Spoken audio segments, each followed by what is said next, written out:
going on? Y'all are dirty. That's better. How y'all doing? Hope all is well. Long story short, I do not have COVID. My test come back negative. But I'm off work. Stupid. I ain't getting into all that, but what my hair looking. Anyway. So since I'm off work and I'm home, it's raining. I'm fixing a few things on this 4runner. And I'll show y'all another project I've been working on for the whore. Just real quick. Alright, so this is what I've done for the whore. It's not pretty, or well, it's not perfect, but it looks good to me. I posted a video. I made a video just for that, so y'all can go watch it. But today, on this thing, the factory tach quit working, so I'm wiring in an aftermarket tach that I laid down somewhere.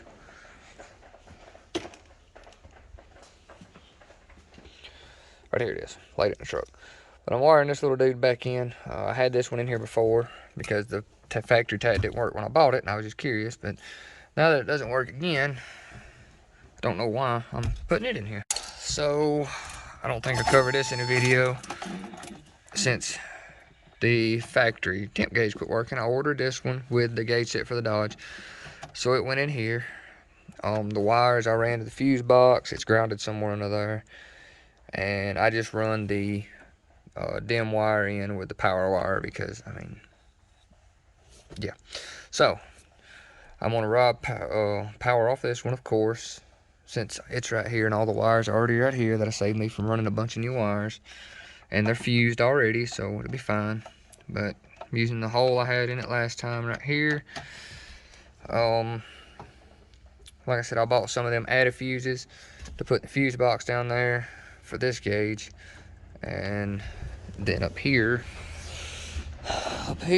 on these 22 REs, you want to find this set coming across here. That's actually, it communicates with this. It tells everything. That's how your factory tach's supposed to work, which leads me to believe I think my gauge is bad. But I tapped into this plug-in right here, not the blue wire, this wire, whatever wire this was.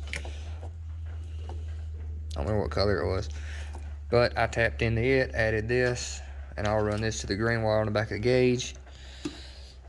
That way everything as far as the 4runner still knows that it's got RPMs, so it'll still run.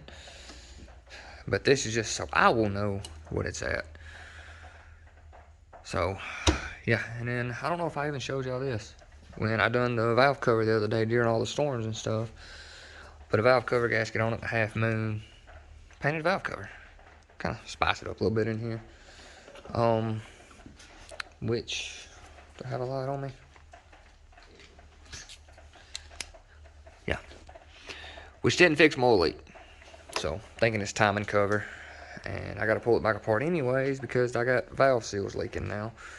You let it idle too long and it starts smoking and burning oil. And I need to check the oil in it. I ain't even checked the oil in it in a few days. But either way. So, I want to go back to doing this. Fairly simple. Like I said, I just took a self-tapper and run through that. I hate doing that, but the hole was already there when I bought it, believe it or not. So I just made it bigger and made that work. And like I said, that's the only wire you really got to worry about running. The rest is a power, ground, and one for the light. Which, like I said, you run the power, the red and white wire you run together, and then green to here, and then just ground it. So yeah, simple. Alright, so it's coming a storm, starting to, as you can hear. So, but I got it together, got all the wires hooked back up, and there we go. Like I said, if your factory tach quits working, that's just a quick way to do it. This one's cheap. I don't like how it's, I just, you can tell it's cheap, or I don't know. And I know I'm OCD because I got that one in here. But, oh, I didn't tell y'all. The way I hooked this one up was, I did it a bit different. I took the factory temperature sender unit. These 22Rs have 3 of them.